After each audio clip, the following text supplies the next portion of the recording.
that will challenge everything you thought you knew about this story. Yesterday, we showed you the terrifying extent to which Vladimir Putin's sinister tendrils have encircled the American body politic, crushing the very life from this republic. Russian agents are so intent on undermining our democracy, they have taken to promoting our own Bill of Rights back to us, the Second Amendment specifically.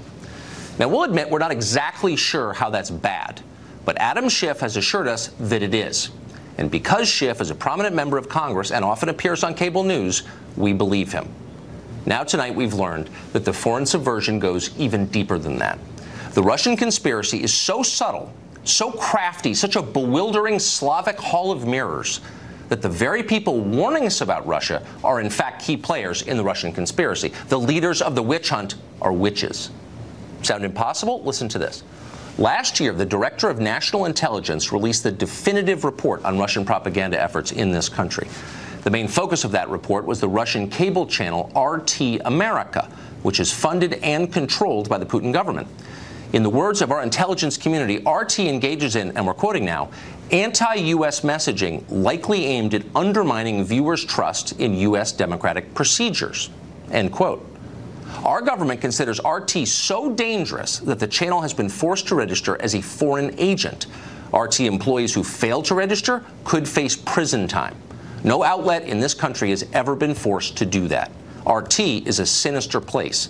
Everybody says so. So who would go on a channel like that, one whose sole agenda is to discredit and destroy the American experiment? Well, none other than one Adam Bennett Schiff of Burbank, California. You know him as Congressman Adam Schiff, the ranking Democrat on the House Intelligence Committee, the man leading the charge against Vladimir Putin's propaganda machine. And yet, Adam Schiff was part of that machine. Seriously. Here's an actual screenshot, just so you know we're not making this up.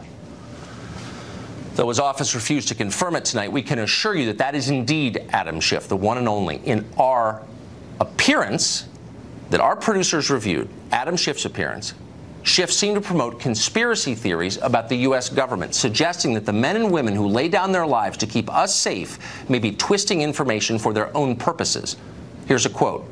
"We only see what the intelligence community wants us to see." Adam Schiff said that on Russian television. There must have been applause in the Kremlin when he did. But Schiff isn't alone.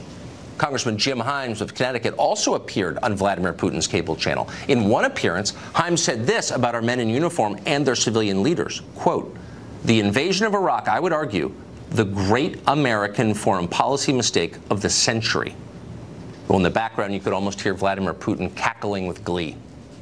So here you have two prominent members of Congress voluntarily appearing on a foreign propaganda outlet in order to undermine confidence in America's core institutions, as they might put it, doing the bidding of a hostile foreign power. Tokyo Rose went to prison for that.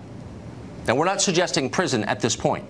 That's a decision a new special counsel and federal grand juries will have to make after an appropriately extensive and independent investigation into all of this. That could take years, not that justice has a timetable.